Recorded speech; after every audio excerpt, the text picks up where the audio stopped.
Ngayon na desisyon na mamahalin at pakikisama si Kathleen. Yes, Bishop. Kung sakali anak na dumating ang panahon ng karamdaman, siyempre huwag naman ngayon.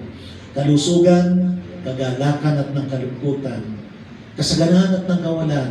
Kervin, alin man sa mga puntong yun ng buhay ang maaari niyong daanan bilang isang pamilya, ikaw ba ay gagawa pa rin ng desisyon na panghabang buhay na pipiliin, mamahalin, pakikisamahan, poprotektahan, at iingatan si Kathleen habang ikaw ay nabubuhay sa mundong ito? Yes, Bishop. Okay, kung gano'n ay tanggapin mo yung singsing na ito, anak, bago mo ibigay kay Kathleen, ay sasabihin mo yung mga vows mo sa kanya.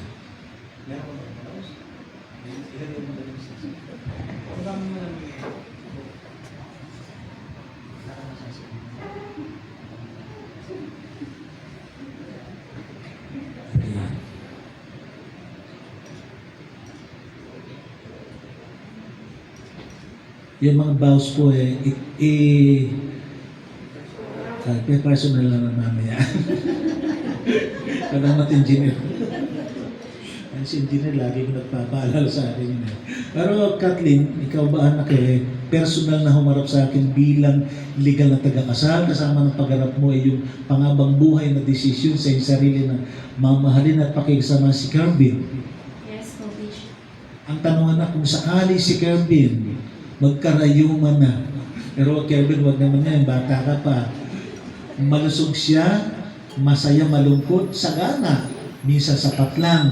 Pero pagka minsan ay nawawalan, paminsan-minsan, ang tanong anak sa puntong yun ng buhay na maaaring yung dahanan ay gagawa ka pa rin ba ng isang panghabang buhay na desisyon na pipiliin, mamahalin, pakikisamahan, at magpapasakop kay Kervin habang ikaw ay nabubuhay sa mundong ito? Yes, po, Bishop. Kung gano'n na kayo tanggapin ng singsing na to,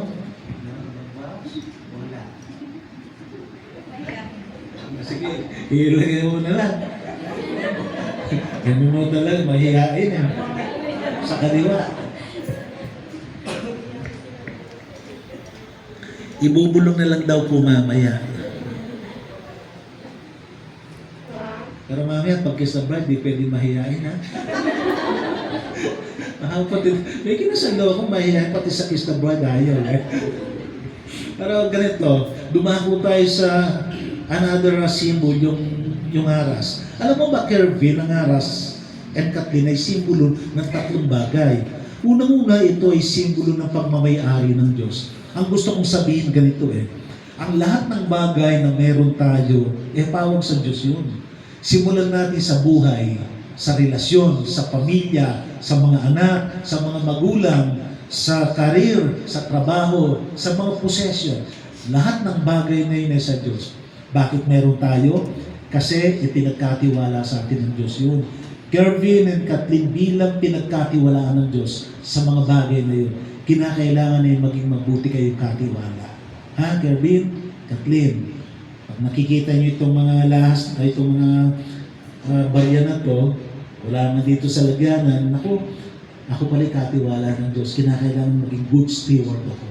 Okay, ikalawa, tulad na sinabi ko kanina, Kervin, sa civil law and family code, responsibilidad ng lalaki na maging provider.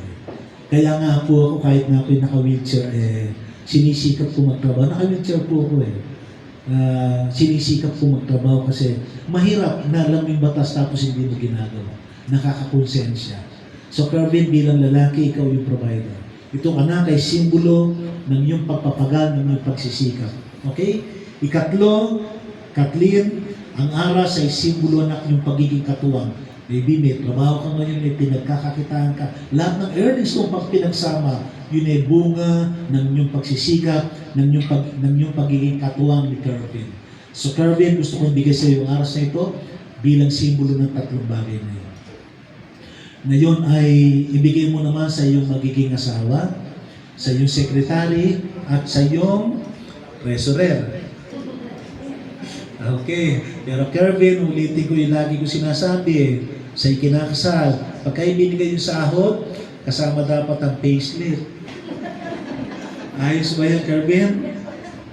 Ayos lang. Pero Kathleen, ipagpapaalam ko si Kervin sa iyo.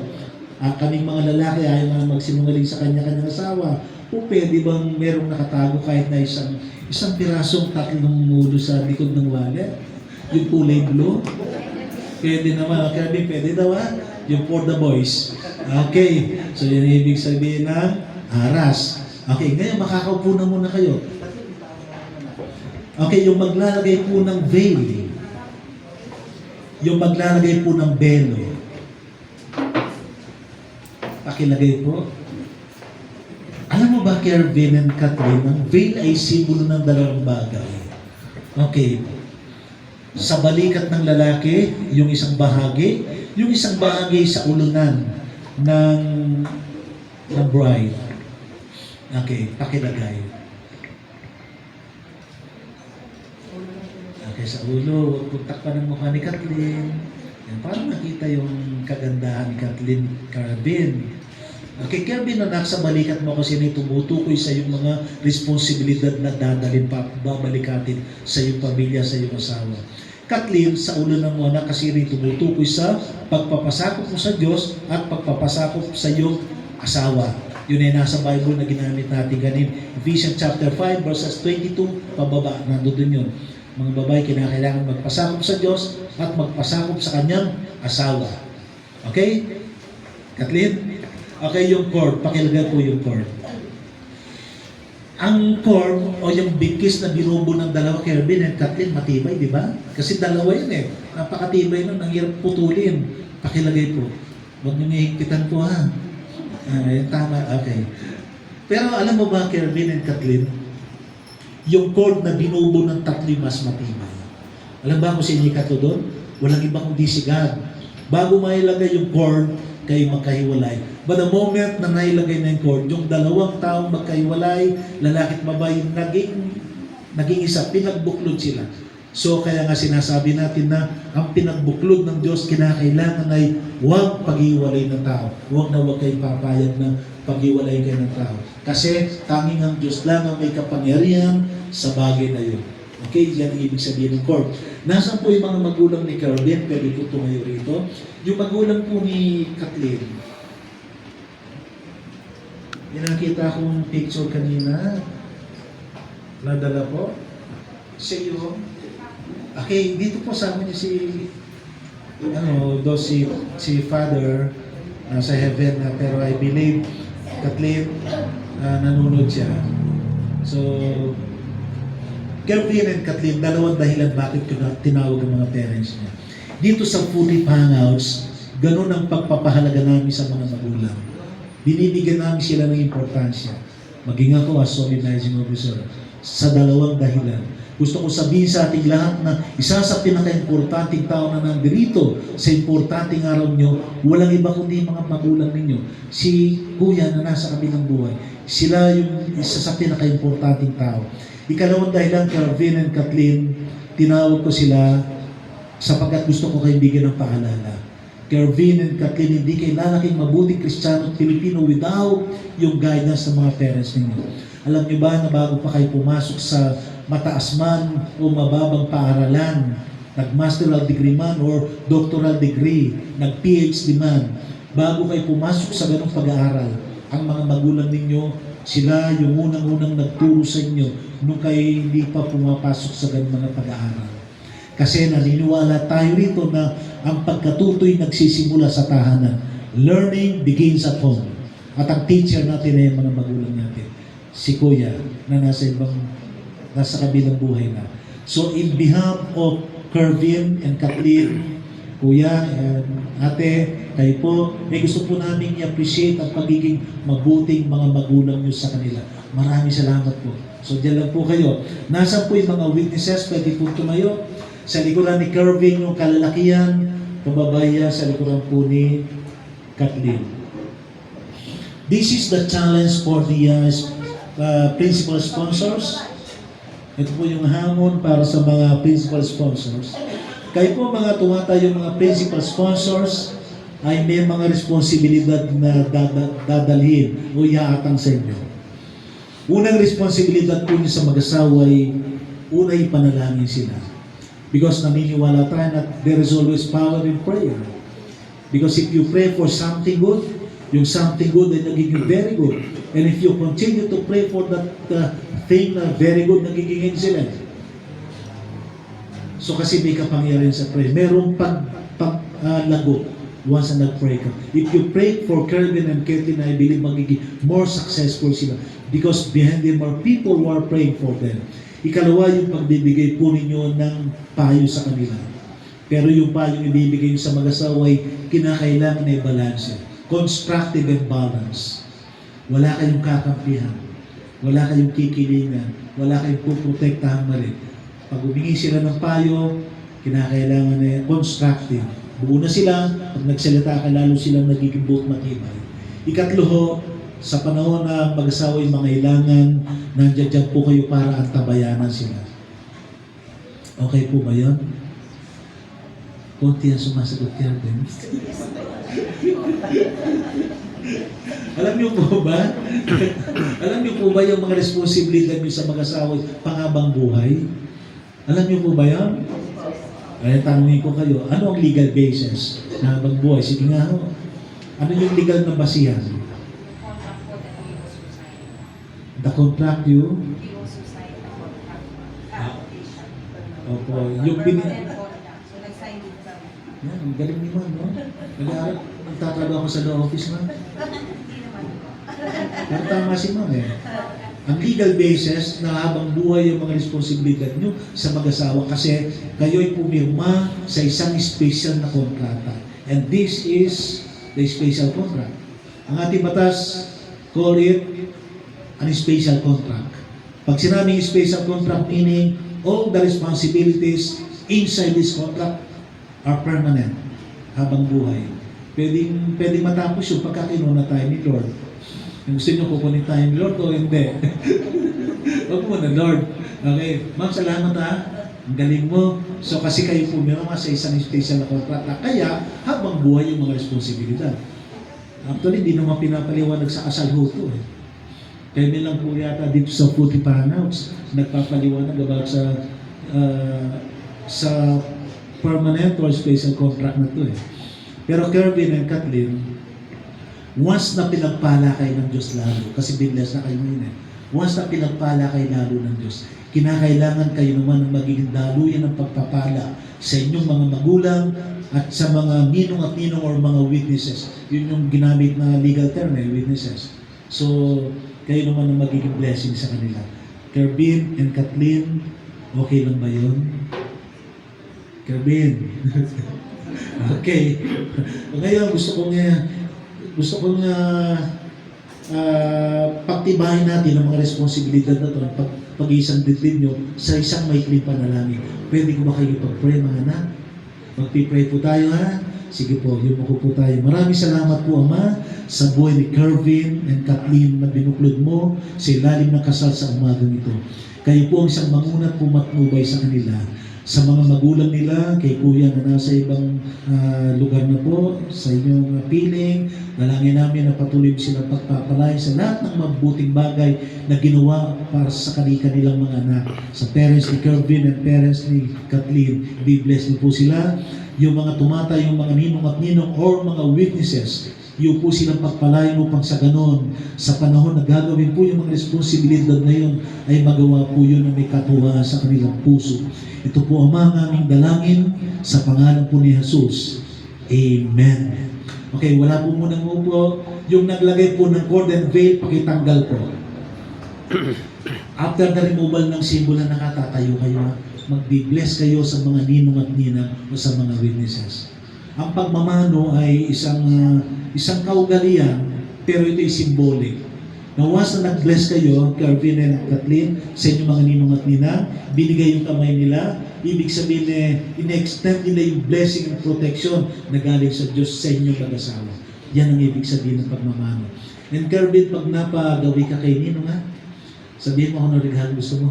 Okay na ba yung pulang pajero? Ay, tayo kayo. Mag-bless kayo. Ay, samayan mo Kervin, ha? Si Kathleen.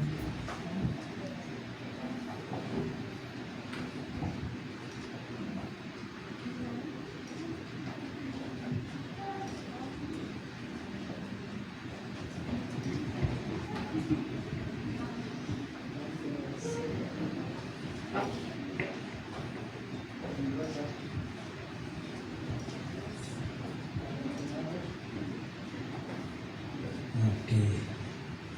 Sige po, makakaupo na po kayo. Maraming salamat.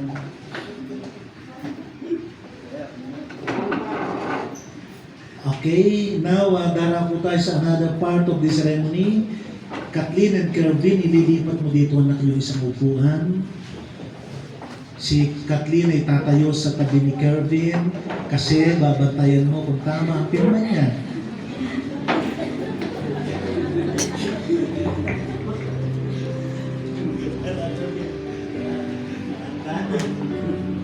Kervin, kapag-usapan natin na lang. Ibibigay mo sa akin ang mobile number. Huwag yung cellphone ha. Number lang. Tapos yung messenger mo. Ang dahilan, kapag ito na-compute ka sa office, yung certificate of NC, ipapacheck sa'yo. Pero pakiusap mo, kapag ka nag-text sa'yo, nag-message sa'yo, it's either yung basis ko, yung secretary ko, hindi na kailangan sa kanila agad. Kasi yung time na kailangan parehas mo. Pag hindi mo nasa kanila, dalitas mo sa iyo. Sa araw, sa araw, yun.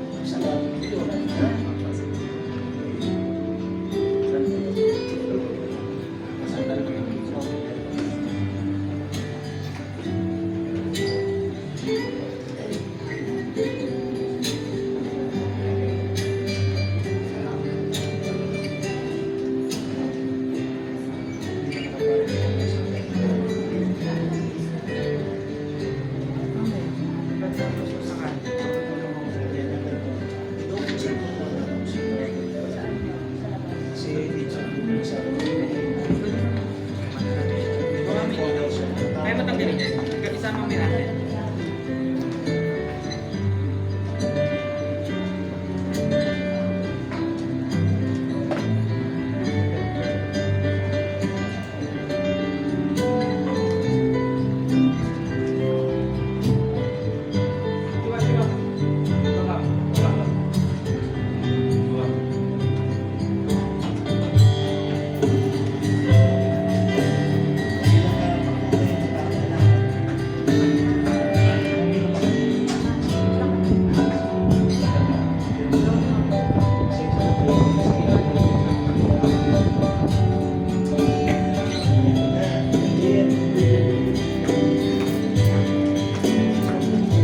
Dito ka sa may likod ko.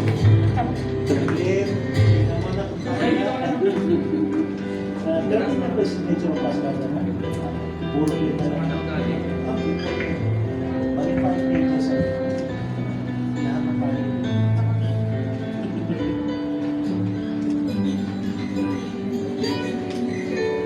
I think meron ba mag-isip?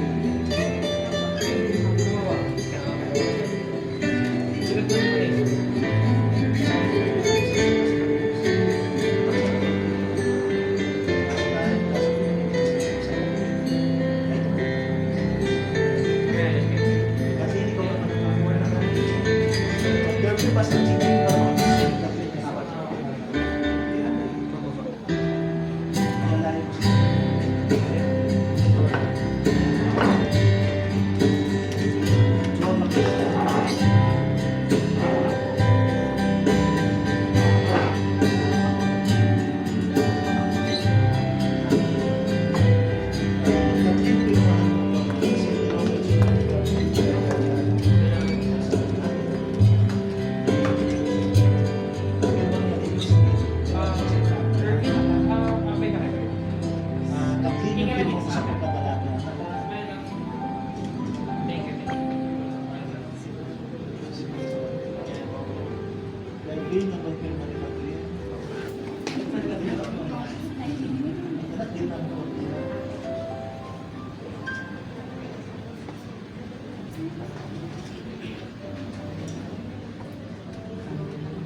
Ilang set?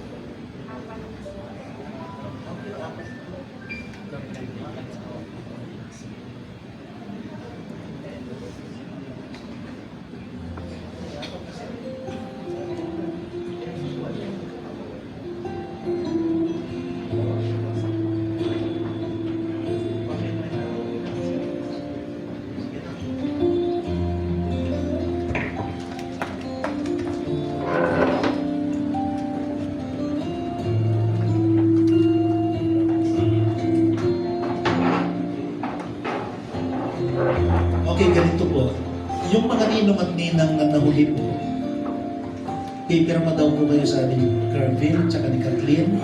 Magtungo po kayo dito. Pero mayroong punishment po sa mga nahuhuli rito. Additional 1 page. Ang punishment po ay yung pinakamalaking regalo na ibibigay kay Kathleen. Magay-puli na po kayo, yung di pa nakakapirma rito. Sino po hindi po nakapirma? Sa kapilya o, pagka nahuhuli, sinasara ng pinto. Pero dito po, bukas pa naman ang pinto, yan ang may penalty.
Malupa yung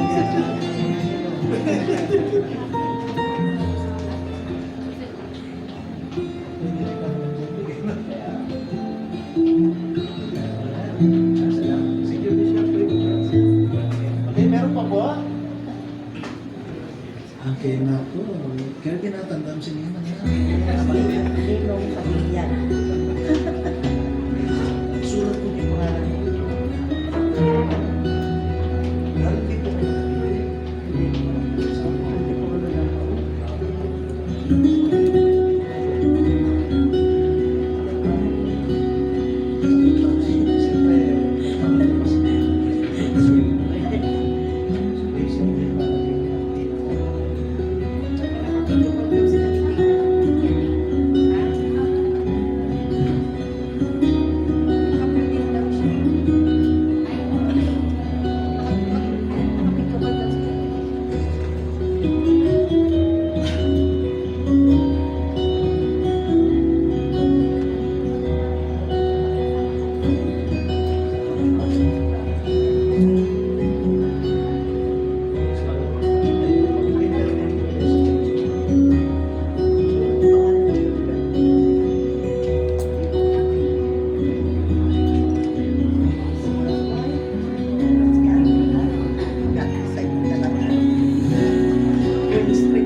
po yung po magsisindi ng candle.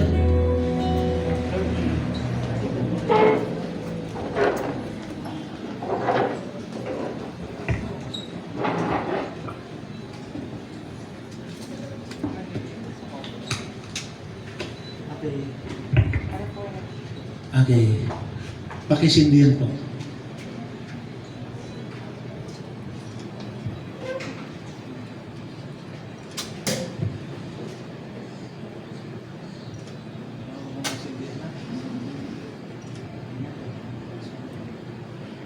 Okay.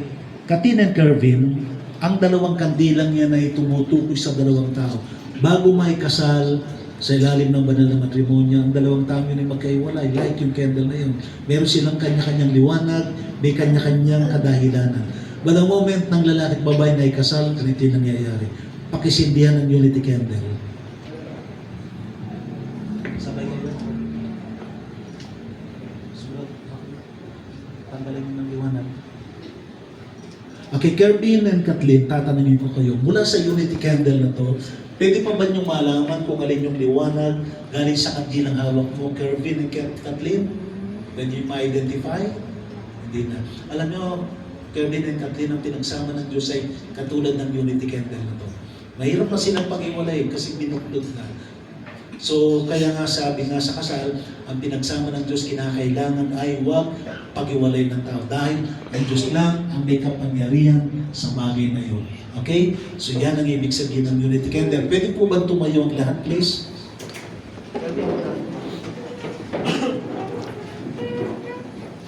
Okay po, sa pamamagitan po ng kapangyarihan na ibinigay sa akin ng ating pamahalaan, ay nais kong ipahayag na si Kervin at saka si Kathleen simula sa umagang ito, legally sa harapan ng ating Diyos at ng ating batas, Kervin and Kathleen, kayo ngayon ay legally mag-asawa na. Palakpakan po natin sila. And Kervin, alam ko naman hindi ka mahihayin. I-kiss mo na si Kathleen. You may now kiss your bride.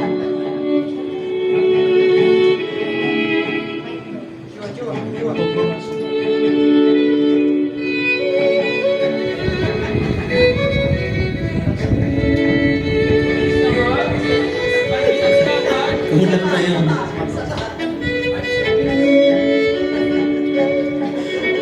Okay, hindi naman pala mahihayin po eh. Sa bows lang. Okay, so mga kaibigan, mga kasama, nais ko pong hirap sa inyong bagong kasal, si Mr. and Mrs. Harap kayo sa kanila, Mr. and Mrs. Valdez. God bless po.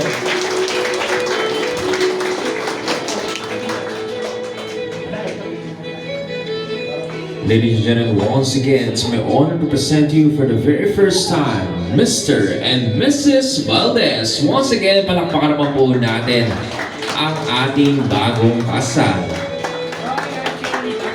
Now, guests are invited to take a quick break before proceed to our program proper, as our bride and groom is going to be having a 15-minute post-op session.